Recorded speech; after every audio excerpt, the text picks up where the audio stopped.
rero Uwiteka maye message ko marambya ngo iyi ntambara ya Kongo igiye kurangira.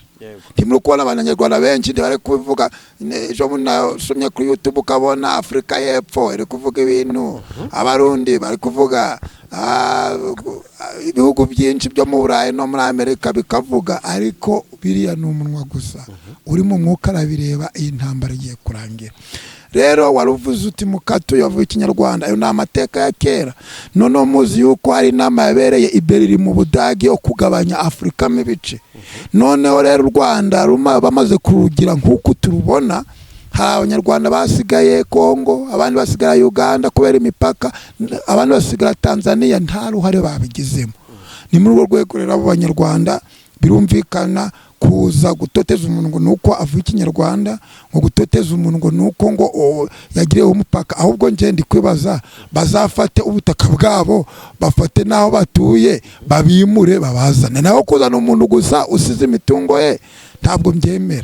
Ariko aho kwa ruhare rw'umubiri rwo gusasenga, noneho mu buryo bw'umwuka rero, mu buryo bw'umwuka ndimo gusenga, abantu bajya ku mbuga n'ahandi mwitonde.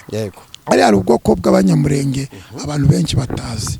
Bari abantu barabazi, no mu Rwanda duturanye nabo, dusangira nabo, turasengana, tukana umurimo, ariko bari abantu mu bitondere bafite Imana ikomeye, bafite amasezerano akomeye. Sinzi uko Uwiteka Imana ndobesheje muyere ko ari komeye, ngiye kubona mbona abanyamurenge bahimbaza Imana, basenga Imana, bakavugana nayo, connecte yabo n'Imana irakomeye. Imana nambya ngo reka nkurobeshe, ngiye kubona mbona ibindi Imana izakora abanyamurenge biri imbere birakomeye cyane. Uriya n'amahanga yose nubwo azaguruka akabarwanya, benshi barapfa bakabaraza, bakajya gute bariya abantu nabo kwitondera, afite Imana ikomeye. Faransa, muri Belgique, mu Budage, mugu byinshi muri za Polonye. Ubu bwoko rero bwongeye kugira amahirwe bugaruka mu gihugu barwanya intambara y'imisi 6. Rero iki gihugu ntabwo bakibohoye, kuko iki gihugu Yosuwa akigaba mu miryango 12 cyari igihugu kinini, ntabwo kingana nka kuriya Israel ingana cyari igihugu kinini. Ubwo nuvango tugiye muri geography biblique cyafataga ibice by'amajyaruguru ya Afrika, za Misiri, ukaja mwabira bihugu bya muri Aziya, bagafata bya bihugu byose by'Abarabu. Ariko mu kurwana intambara baboza cya gihugu babohoje igice gitoya. Rero Bibiri kavango rero izi ntambara zizakomeza kubaho, nubwo onigira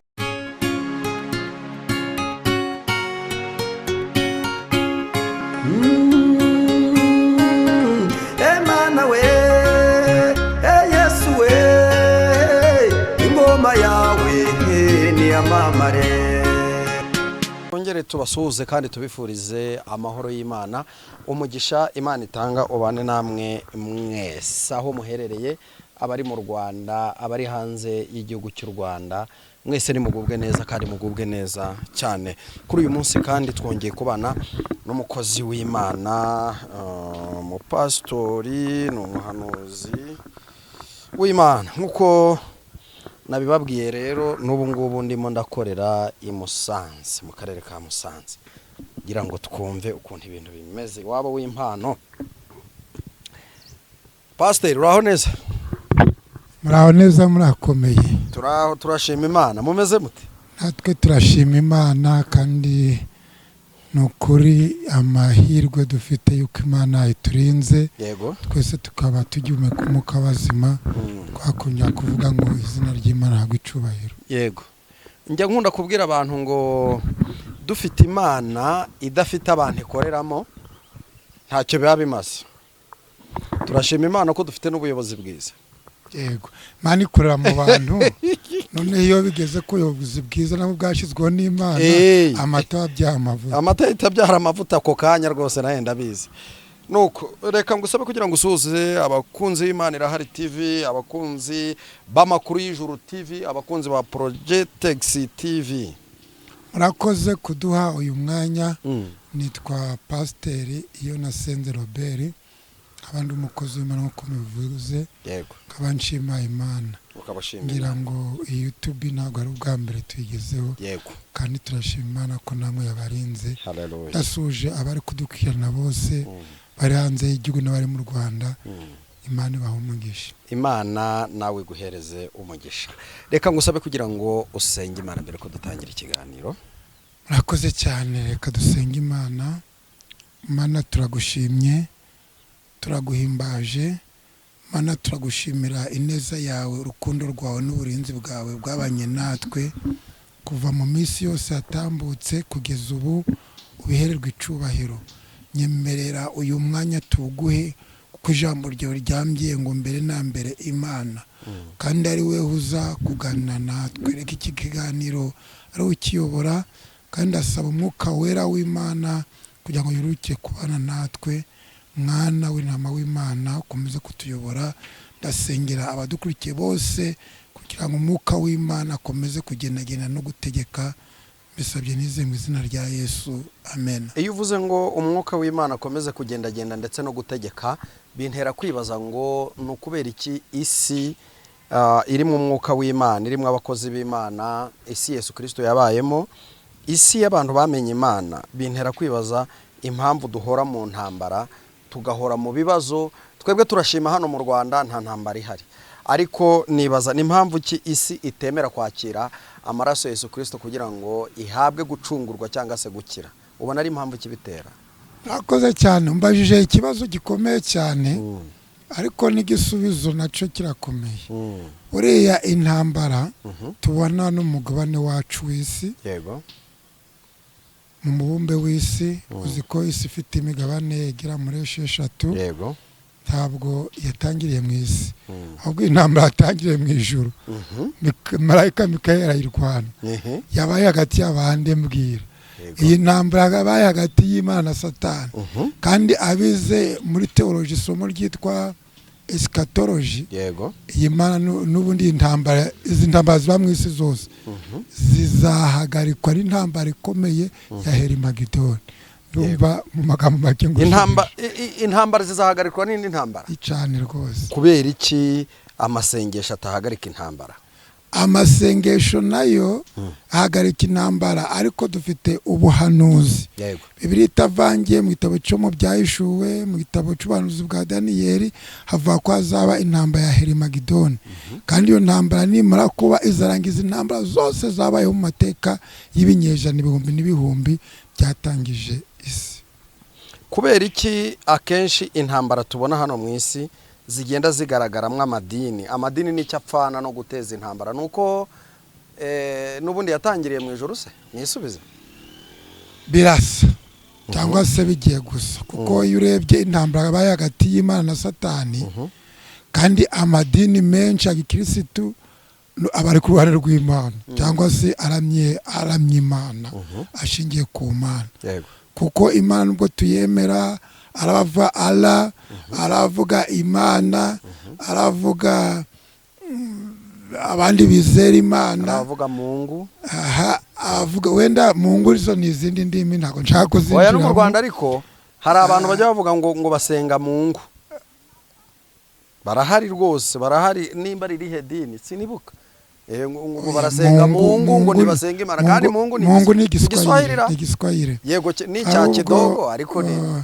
ari Allah ari Imana cyangwa se mu ndimi z'amahanga tuvuga Dieu God icyo ni Imana imwe Elohimu Yahweh Adonai ifite amazina menshi hanyuma se nyine ni Imana urayitondoboye kandi n'abantu turabyumvise iyi Imana kukigira uruhare mu ntambara Imana ntabwo igira uruhare mu ntambara ahubwo Satani niwe ugira uruhare ruziguye mu ntambara ahubwo wambyuta intambara Satani azana mu isi none se nyine zikaba zigica ibintu amasasa avuga abantu bapfa aho turaza kuhagera intambara akomotse aho turaza kuhagera nimba mu ijuru intambara yarahereye mu ijuru Satani akarwana n'Imana uyu munsi wa none Imana ikabitaranesha Satani Bibiliya iravuga aho ikabigeraho harasho kuba hari ahantu utari wumva neza utari wasoma Imana ikabigeraho ikabiganira na Satani bakumvikana ku kiremwa muntu. Bamara kubyumvikanaho, Imana ikabwira Satani ati nguhaye umutungo wa runaka. Umutungo Satani akawurya, ikongera ati nguhaye umubiri wa runaka. Imana ikawutanga, bikarangira ihagaze ku bugingo gusa. Ndagira ngo tumanze dusesengure iryo jambo. Iryo jambo, ayo magambo tubwiye ku byo Imana itanga umutungo, iga Satani uburenganzira bwo kwegera umwana w'umuntu, byatangiriye mu gihe cya kera cy'umukiranutsi Yobu. Ariko reka menyesha batwumva ko ubu ngubu Satani nta bushobozi afite bwo kongera kwinjira mu ijuru. Nuvuga ngo mu gihe cya kera cya Ancien Testament cyangwa cy'isezerano rya kera, Satani afite ububasha bwo kwinjira mu ijuru akavugana n'Imana nuko ashaka. Yego. Ndetse nawe yamuhaye uburenganzira bwo kugerageza Yobu. Kubera no kugerageza abakozi b'Imana kamanza bisaba Imana. Ariko ubu umwana w'Imana yabambwaga ku saya 9 ari ku musaraba, akavuga ngo nirehereje abantu bose. Satani yambura urufunguzo bwo konya gusubira mu ijuru, akora nk'imyuka mizera mu kirere, yantu mu kirere, ariko nago yongeye kugira ububasha uwo munsi umwana w'intama amaze kudupfira bwo konya gusubira mu ijuru. Muri make uravuga ko uyu munsi wa none ashobora guteza abantu intambara, cyangwa se akabateza uburwayi, akabateza ubukene, akabateza kutumvikana, ariko ntabwo aba yabisabye Imana. Ubu turebye muri Bibiliya nk'igitabo abantu benshi bemera, nawe wemera, nta hantu twasanga Imana ubwayivuga ko ikibi n'ikiza kiva mu biganza byayo, cyangwa se intambara cyangwa amahoro biva mu biganza byayo.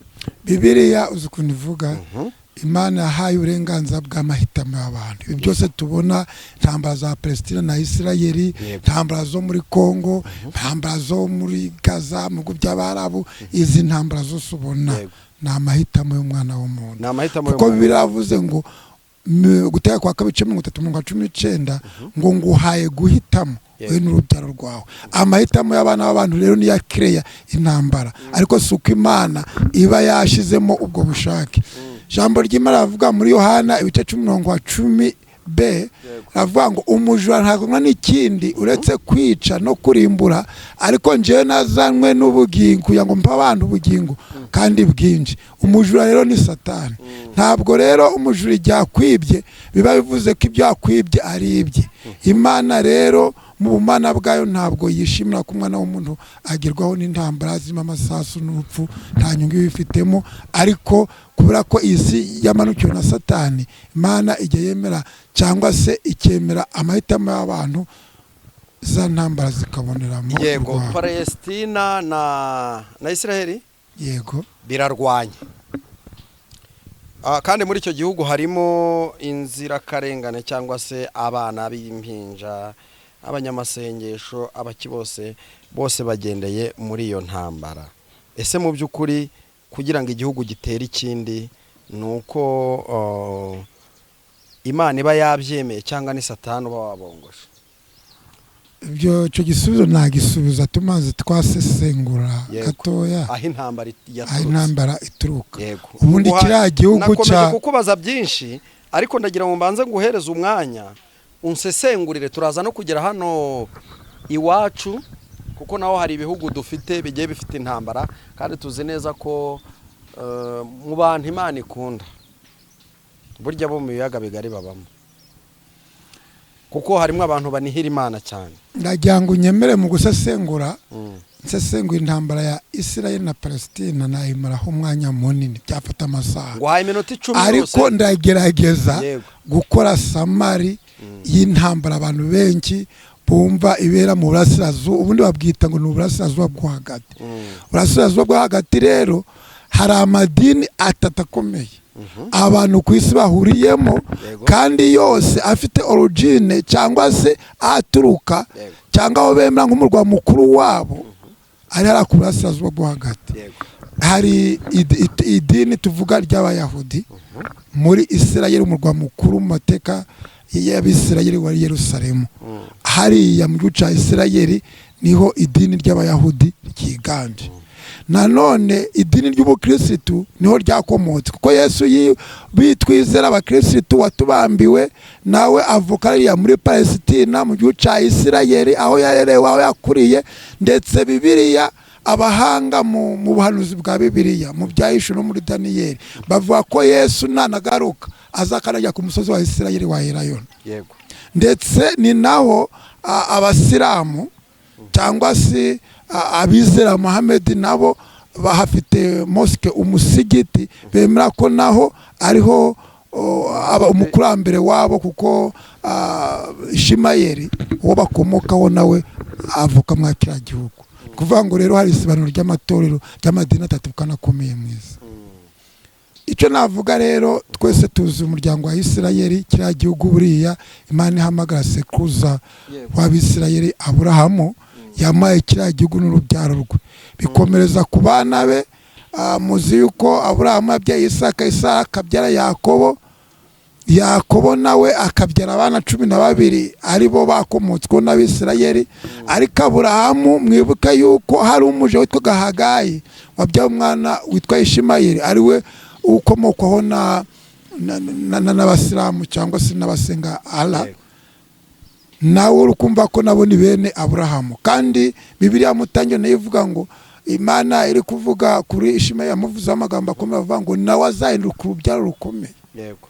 Ubwo rero wabireba ukasanga iriya ntambara ya Isirayeli ndetse na Palestina, usanga nk'ibihugu bya Amerika, Leta Zunze Ubumwe za Amerika ziba ku ruhande ruziguye kuri kote ya Isirayeli 100%.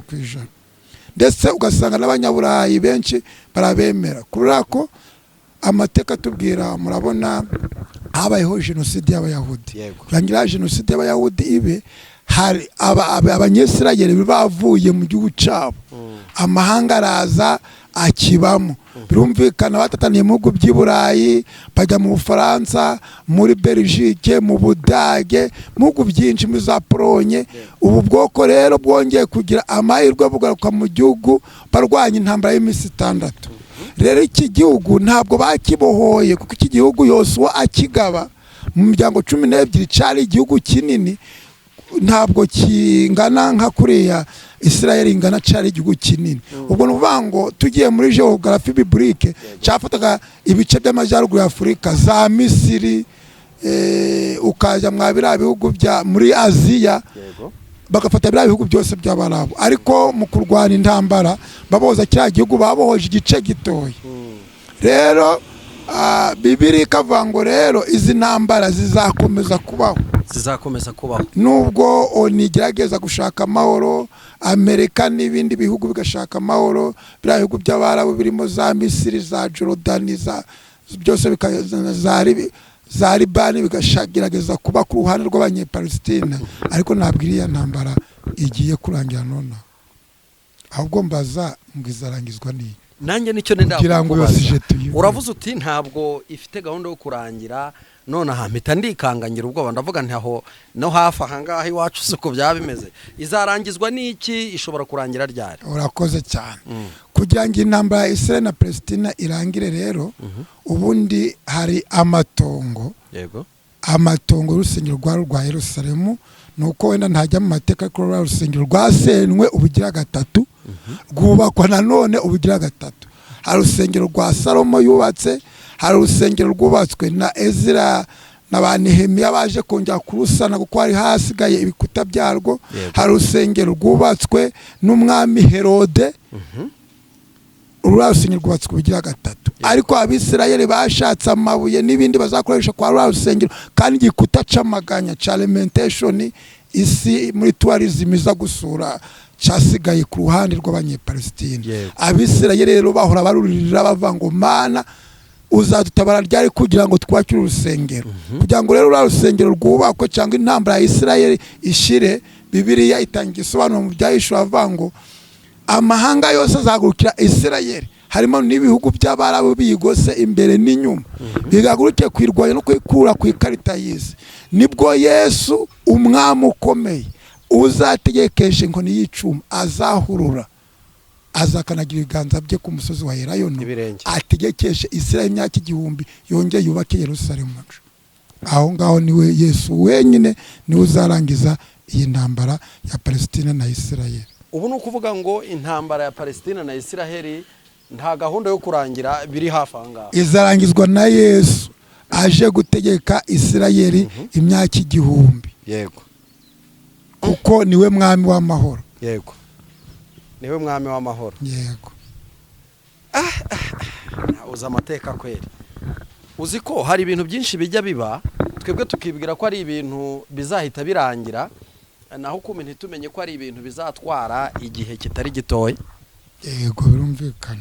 None se ko tubona iriya ntambara yaje kurikira iya Ukraine n'Uburusiya, siko bimeze niba ntibeshye? Ahubwo reka nkwibutse intambara ya Isirayeli imaze ibinyejana n'ibinyejana. Buriya kugenda isinzira igakanguka 2000 abise barwana. Byahereye mu gihe cya jenoside y'Abayahudi, bamaze kuhungira biriya bihugu by'Abarabu n'ibindi, bigiye bikimura abanyesirayeli bakagaruka bakarwana intambara y'imisi 3 bakongera bagafata buriya butaka. Intambara yabaye kera, naho ejo bundi intambara y'Uburusiya na Ukraine ni ejo bundi, kuko Uburusiya ntabwo bwahoze ari Uburusiya, ahubwo byabaye zahoze ari Uburusiya hari ibihugu byunze ubumwe bya Soviet. Uburusiya n'ubwo ejo bundi. None iyo se izarangira? Aha, reka nabwo turebe intambara y'Uburusiya ndetse na Ukraine yo iri hafi yo kurangira. Nukuri izarangira. Ibyo bintu uvuze naho ubisoma, ni ubusesenguzi cyangwa niyerekwa ufite nk'umuhanuzi? Yego, nabivuga nabisubiza mu bintu bibiri. Buriya igihugu cy'Uburusiya ndetse na Ukraine birumvikana ko hari ibyo bapfa, amateka, bagapfa umutungo kamere, bagapfa ndetse n'amateka yabyayuhuje. Kuko uyu urebye ugasoma usanga Uburusiya na Ukraine mbere byarabaga mwabire ya bihugu byunze ubumwe by'Abasoviyete, ariko Ukraine iza kubangamira cyangwa se iza kongera kumva ko icuditse n'ibihugu byunze ubumwe by'Uburayi. Ibyo ntabwo byabishimishije Uburusiya ko umunyamuryango wabo cyangwa uri umwe muri bo yagenda akaja mu ruhande rw'Iburayi kandi ndetse na Amerika mu bihugu bya OTAN kandi bazirana. Nibwo intambara yatangiye. Ariko iriya ntambara y'Uburusiya ndetse na Ukraine n'ahantu tuyibona cyane, nta nubwo izakurura wenda ibihugu bikomeye, nubwo byaje ku ruhande bikaza nkaho bifasha Ukraine, ibindi bikaba hafi y'Uburusiya, ariko ntaco Bibiliya cyane bivugaho. Ariko intambara ya Palestina na Israel Bibiliya yero ikayivugaho gura mu ntangiro kugira mu byahishuwe, ivuga kwiriya ntambara, ariko cya kabiri be yayo, intambara y'Uburusiya igiye kurangira. Imaze imyaka 2 hari n'amezi niba nibuka neza, ariko igiye kurangira. Kuko impamvu igiye kurangira, tugiye mu yerekwa Imana avuze ko iriya ntambara y'Uburusiya na Ukraine, ingabo z'Uburusiya zizongera gusubira iwabo na Ukraine, bazaba banyuze mu biganiro by'amahoro, bazaba banyuze mu biganiro bindi, ariko iriya ntambara rwose igiye kurangira. Abantu bazongera muri Ukraine baba amahoro, Uburusiya baba amahoro, nta masasu, nta ibunda bivuga, nta ndege z'intambara. Urakoze cyane. Reka turebe hano mu biyaga bigari. Hano mu biyaga bigari hakunda kuba intambara cyane, hakaba intambara zikaceceka, hakaba izindi zigaceceka.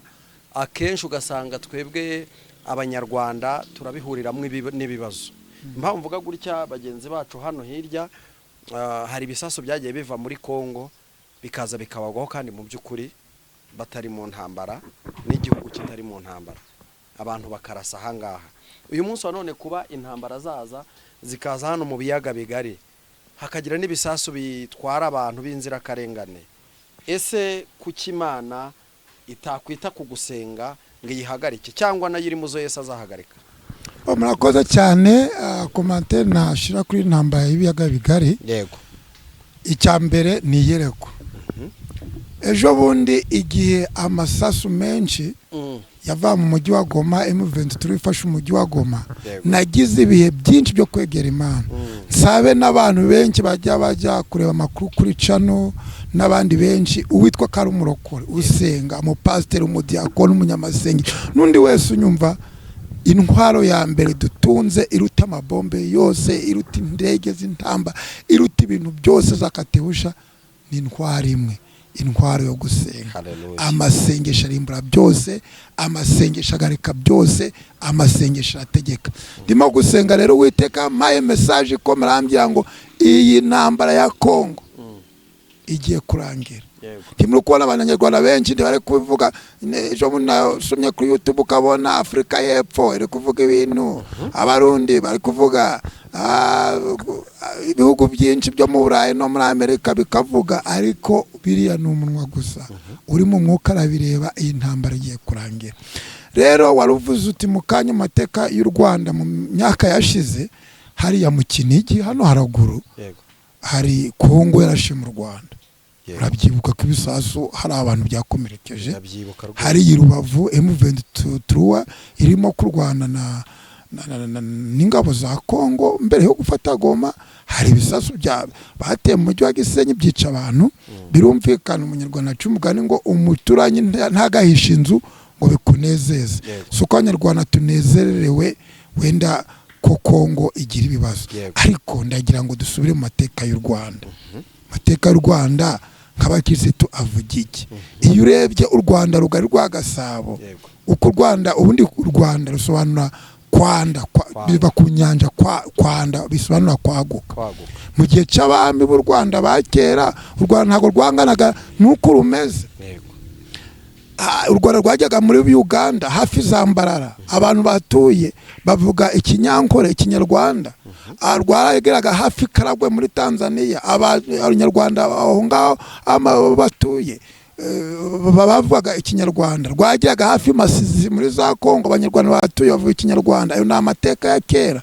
None muzi yuko hari inama yabereye i Berlin mu Budage yo kugabanya Afrika mu bice. Noneho rero u Rwanda bamaze kurugira nk'uko turubona, hari abanyarwanda basigaye Kongo, abandi basigara Uganda kubera imipaka, abandi basigara Tanzania, nta ruhare babigizemo. Ni muri urwo rwego rero abanyarwanda birumvikana kuza gutoteza umuntu ngo nuko avuga ikinyarwanda, ngo gutoteza umuntu ngo nuko ngo yagireho umupaka. Ahubwo nje ndi kwibaza, bazafate ubutaka bwabo, bafate naho batuye, babimure babazane. Naho kuzana umuntu gusa usize imitungo ye ntabwo mbyemera. Ariko aho kwa ruhare rw'umubiri rwo gusasenga, noneho mu buryo bw'umwuka rero, mu buryo bw'umwuka ndimo gusenga, abantu bajya ku mbuga n'ahandi mwitonde. Hari ubwoko bw'abanyamurenge abantu benshi batazi. Bari abantu barabazi, no mu Rwanda duturanye nabo, dusangira nabo, turasengana, tukana umurimo. Ariko bari abantu mu bitondere, bafite Imana ikomeye, bafite amasezerano akomeye. Sinzi uko Uwiteka Imana ndobesheje muyere ko ari komeye, ngiye kubona mbona abanyamurenge bahimbaza Imana, basenga Imana, bakavugana nayo, connecte yabo n'Imana irakomeye. Imana nambya ngo reka nkurobeshe, ngiye kubona mbona ibindi Imana izakora abanyamurenge biri imbere birakomeye cyane. Uriya n'amahanga yose nubwo azaguruka akabarwanya, benshi barapfa bakabaraza, bakajya gutebara y'abantu nabo kwitondera. Afite Imana ikomeye. Imana arico yavuzeho, kwa kundi Imana yavuze kuri Karebu na Yoso. Imana yica yavuze ku banyamurenge. Nk'umunyamasengesho rero nshingiye kuri ibyo ngibyo n'icyo Imana yambwiye, iyi ntambara ya Kongo igiye kurangira. Igoma, Imasisi, ahantu hose hari amabombe, birangire. U Rwanda rusagambe, Kongo isagambe. Intambara iri bari kuvanga izafata ibiyaga bigari. Iyi ntambara igiye kuzarangira. Intambara igiye kurangira kandi buri wese arifuza ko yarangira. Imana yaba yarashoboye kukwereka insinzi aho izabiherereye, kuko hari impande ebyiri ziri kurwana kandi ababurana ari babiri bigiza nkana, kandi uvuze neza ko hari abafite amasezerano. Iki ni igihe cyo kugira ngo amasezerano asohore, cyangwa hari ikindi gihe? Wabimenye. Ese umuntu afite amasezerano akora iki?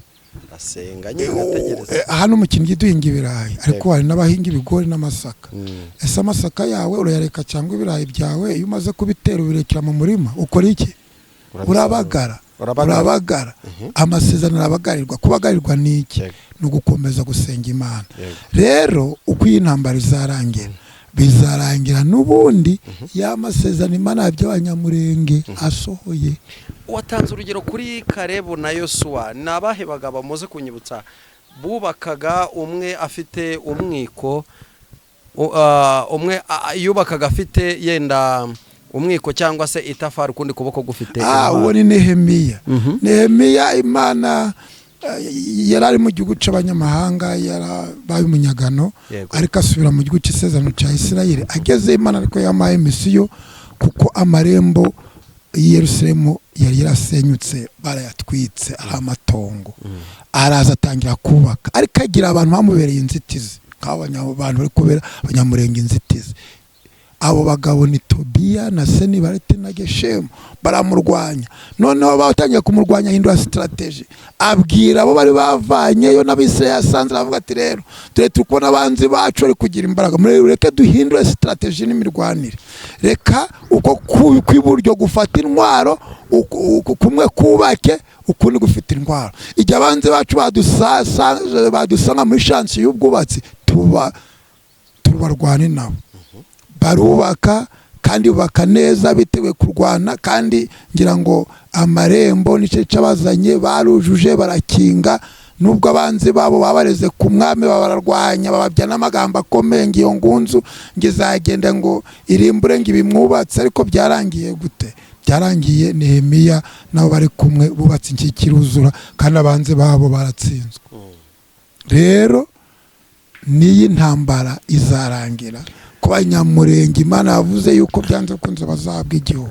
Tugana ku musozo, hari abantu bakunda guhanura ko intambara ishobora kwambukiranya imipaka ikagera hano iwacu cyangwa se ikakwira mu biyaga bigari. Mu by'ukuri ubwo buhanuzi nibwo?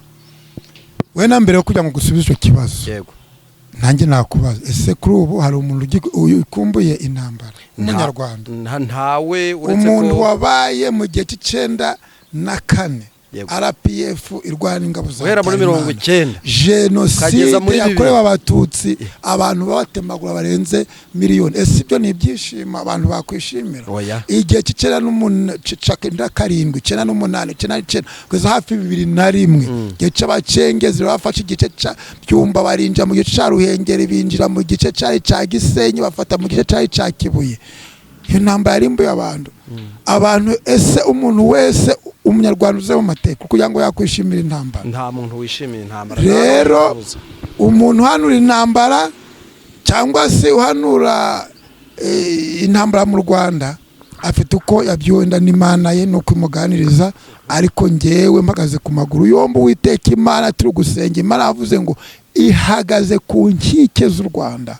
Imana irinze u Rwanda n'Abanyarwanda, kandi Imana iduhagazeho. Ntabwo ari imbaraga z'abantu ziduhagazeho, ntabwo ari uko turusha ibindi bihugu amasasu menshi, ntabwo ari uko u Rwanda n'agahugu turabizi.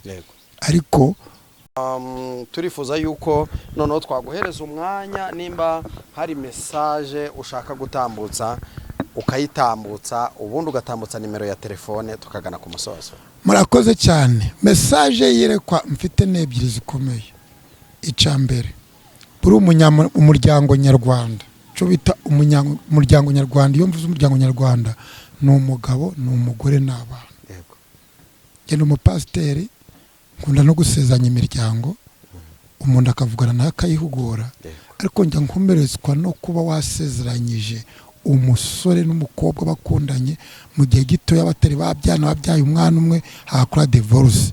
Niba ari intambara tugiye kurwana n'utiye amasasu, umuryango nyarwanda ufite ibibazo. Imana yambye ngo nsengere umuryango nyarwanda, kandi n'abandi bakunda Imana bakunda gusenga bahaguruke bamfashe dusengere umuryango nyarwanda urugarijwe. Izi divorce ziba buri munsi, umugabo agafata umugore akamwica yaramurongoye, umugore akica umugabo, umwana akica nyina. Ni ikibazo umuryango nyarwanda ukuriye gusengerwa cyane. Icya kabiri, Imana yambwiye ngo kuva amatorero ahafungiye abantu baragiye bafata ikintu cyo kuva ku Mana baragenda abari abarokore abitarukanye n'icani gisa nacyo baranywa barasamba baragenda bavuga ngo ko insengero zifunze ngaho insengero arizo zabahaye agakiza. Insengero z'umubiri zishobora gufungwa ariko hari urusengero rutazafungwa n'urwo mu mutima. Reka mbyabandi ikintu gikomeye buri ico bita hari Eglise Invisible Church na Visible Church. Itorero rigaragara n'itagaragara. Irigaragara niri na insengero tubona Sabatisita, Pentecote, Anglikane, Katolike, nani ziragaragara tuzibona.